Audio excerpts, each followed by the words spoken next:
All about home चॅनलमध्ये तुमचं स्वागत आहे। तर आज आपण विसर्जनानंतर कशी तयारी करतो किंवा हे बॉक्समध्ये कसं पॅकिंग करणार आहोत ते पाहणार आहोत। सर्वात आधी हा आपला साचा आहे माझ्याकडे, तो मी काढून घेतलेला आहे सर्व त्याचे। त्याच्यानंतर आपल्या ज्या झुरमुळ्या असतात, आपल्याकडे माळा असतात, त्या पॅक केलेल्या आहेत। फराळाचं ठेवण्यासाठी कुंड्या आणि देवाच्यासाठी आपण जे चादरी वापरतो त्या घेतलेल्या आहेत। तर आपण वापरलेल्या चादरी देवासाठी वापरायच्या नसतात, ह्या त्याच्यासाठी खास वेगळ्या आहेत। जर तुम्ही नवीन अंथरणार असेल तर जुनी वापरायला काढली तरी चालू शकते।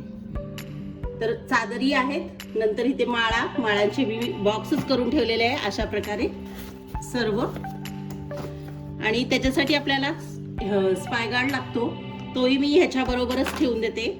2 समया असतात आणि ही आपल्या डिश असतात फराळाचं ठेवण्यासाठी, आणि आपण हार असतात देवीचे, ते अशा प्रकारे मी पॅक करून ठेवते। देवीसमोर आपण ओट्या ठेवतो, त्याचे ब्लाउज पीस, गणपतीपाशी आपण रुमाल अंतरतो तो ठेवलेला आहे। आपण बल लावतो, त्याच्यासाठी पिना दरवेळेस शोधायला नको म्हणून या सामानामध्ये मी ठेवते। तर मी अशा प्रकारे ठेवलेलं आहे। अगदी आपल्याला आरतीची पुस्तकं, टोप्या, अगदी नाड्या असतात गौरीच्या त्या साडीसाठी यूज करतो, त्याही मी यामध्ये पॅक करून ठेवल्यात। बांगड्या अशा प्रकारे ठेवल्यात। मी बाळाची कुंची आहे, बांगड्या ठेवल्यात। इथे पावलं उरलेली असतात ती ठेवलेली आहे। हे हार आहेत मोठे आणि हे मुकुट आहे।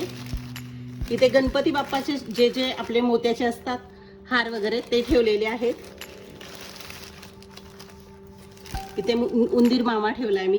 अशा प्रकारे मी मोत्याचं किंवा आपण मागे झुरमुळ्या लावणार आहे, मण्याची माळ आहे ती लावणार आहे। अशा प्रकारे मी ही असे दागिने असतात तेही मी अशा प्रकारे ठेवते आणि हे पॅक होतं आणि छान राहतं। ह्यामध्ये अगदी सेलोटेप पण तुम्हाला पुढच्या वर्षी शोधायला नको, त्यासाठी ह्याच सामानामध्ये हे कंपल्सरी मी ठेवून देते।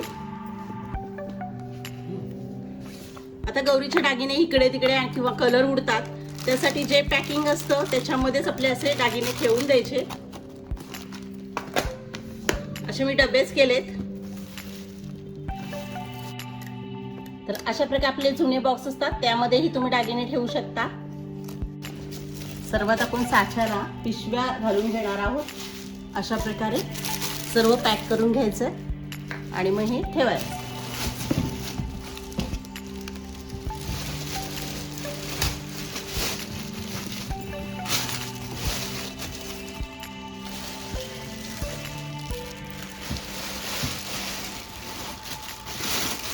असं तुम्ही माप घेऊन आणलं खोकं तरी चालतं, किंवा नवीन सेट घेतला असेल ती खोकी असतातच आपल्याकडे।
कापूस घेऊन चेहरा आपण हळदी कुंकू वाहिलेलं असतं ते छानसं काढून घ्यायचं।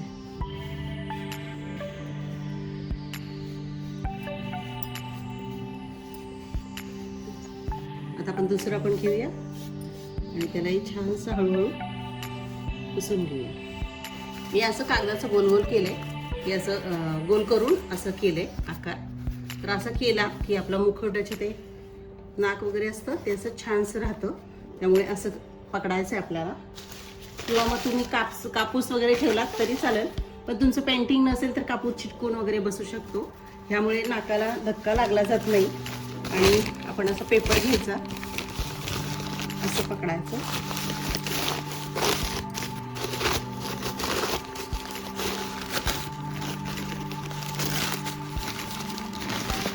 आणि उरलेला पेपर इथे खोचला तरी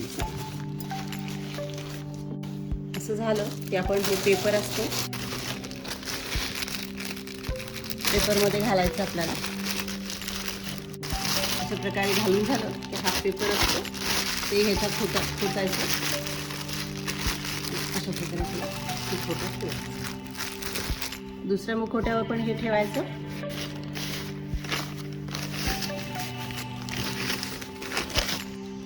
आता दोन्ही साच्याच्या मध्ये असा पुष्ट असतो तो इथे ठेवायचा, मुखवट्याच्या मध्ये ठेवायचा आहे आणि दुसरा मुखवटा आपला इथे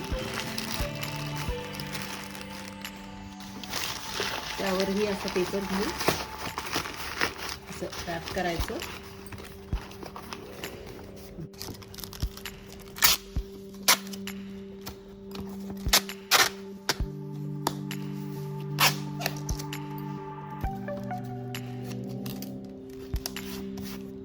अशा प्रकारे रॅप करून ठेवायचं. हे बॉक्स आपण त्या प्रकारेच चिकटपट्टी लावून पॅक करूया. प्रकारे आपले बॉक्स व्यवस्थित पॅक करून घ्यायचे आहे. आता हे या 2 बॉक्समध्येच माझं संपूर्ण गौरीचं सामान बसलेलं आहे. आता हे आपण माळ्यावर ठेवू शकतो जिथे तुम्हाला तुमच्या सोयीस्कर जागा असेल तिथे. तर नंतर आपण ह्याला हळदी कुंकू व्हायचंय.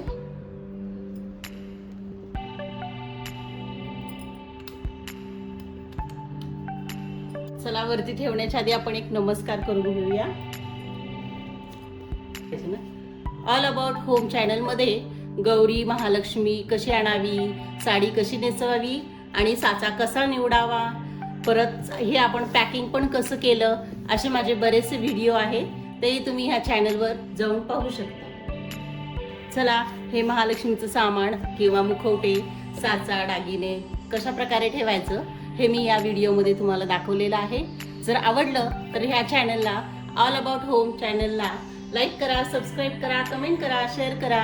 थँक्यू. हा माळ्यावरचा कप्पा आहे. त्यामध्ये मी असे बॉक्स आणि गौरीचं सामान, अजून समया ठेवायच्या राहिल्या ते सर्व सामान ह्यामध्ये ठेवून देते.